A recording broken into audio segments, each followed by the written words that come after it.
The last thing I want to talk about in this section is this concept of what's called an antiderivative. We've been finding derivatives. Now I want to talk about an antiderivative. Capital F is an antiderivative of little f if the derivative of capital F is little f. That's actually just the definition of an antiderivative. That's just what it means. It's basically undoing the function. I'm going to look more into these later, but I just wanted you to get an idea of what it was. From this, we can actually graph, so we can think about this as our derivative, and then we can draw and figure out what the position is doing. So in this case, we have the graph of the velocity function of a particle as shown. We like to sketch the graph of the position function. So here's my graph of my velocity. So I know this is velocity because this axis is labeled as velocity. So one of the things I notice is that my velocity is positive all the way from here to here.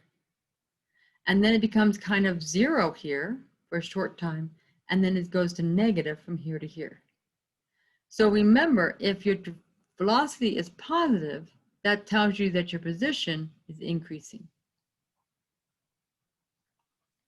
If your velocity is zero, it tells you your position is constant.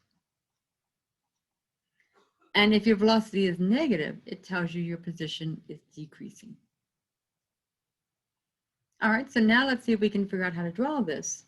We know we are increasing, and then we're going to be constant. So we also can see that this is concave down. It's concave up right at the beginning here. And it's concave down. And if it's concave down, then that tells me that the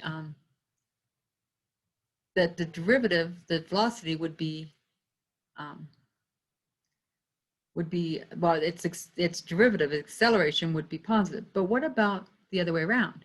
If this is increasing, so it's increasing from here to here, so since it's increasing from here to here, it tells me that my original function must have been concave up. So we have a function that's doing concave up. It's going to be increasing, concave up and increasing. So we're concave up and increasing. We're then concave down and decreasing. And then we're constant. And then we're still concave.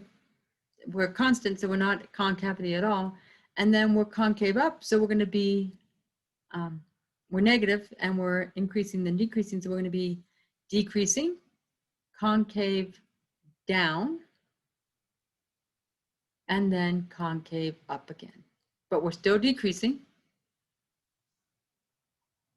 So you can see it's kind of interesting drawing these. So we're decreasing, we're concave up, and then we're concave down. And that's what this graph looks like. Now, it could have been shifted. We could have been up here. We could be down here. We don't know exactly where it is, but we do know it looks something like this. And that's antiderivatives.